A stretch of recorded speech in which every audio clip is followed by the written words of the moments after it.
Vote কারচুপিতে নেমেছে Modi. Vote গণনার আগে এমনই বিস্ফোরক অভিযোগে কেঁপে উঠেছে ভারতের পশ্চিমবঙ্গ রাজনীতি।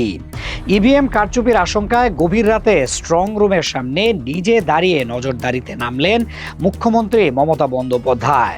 কলকাতার ভবানীপুরে ইভিএম সংরক্ষণের কেন্দ্র ঘিরে হঠাৎ উত্তেজনা ছড়িয়ে পড়তেই পরিস্থিতি মুহূর্তে উত্তপ্ত হয়ে ওঠে।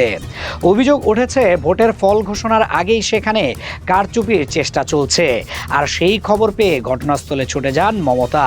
অবস্থান করেন মধ্যরাত পর্যন্ত। ঘটনাটিকে কেন্দ্র করে তৃণমূল কংগ্রেস সরাসরি এটিকে গণতন্ত্র ধ্বংসের চেষ্টা হিসেবে আখ্যা দিয়েছে। দলটির দাবি, ভোটের আগেই পরিকল্পিতভাবে ভোটারদের নাম বাদ দেওয়া, ভয়ভীতি দেখানো, কেন্দ্রীয় বাহিনী দিয়ে চাপ সৃষ্টি এবং অর্থের প্রভাব খাটানোর মতো নানা কৌশল ব্যবহার করা হয়েছে। এসবেও ব্যর্থ হয়ে এখন ইভিএমে হস্তক্ষেপের চেষ্টা চলছে বলে অভিযোগ তোলেন তারা। সামাজিক মাধ্যমে ছড়িয়ে পড়া ভিডিওতে স্ট্রং রুমের ভেতরে অনিয়মের অভিযোগ তুলে নির্বাচন প্রক্রিয়ার স্বচ্ছতা নিয়েই বড় প্রশ্ন তোলা হয়েছে। এক ভিডিও বার্তায় মমতা বন্দ্যোপাধ্যায় স্পষ্ট জানিয়ে দেন, ভোট লুটের চেষ্টা হলে শেষ নিঃশ্বাস পর্যন্ত লড়াই চলবে।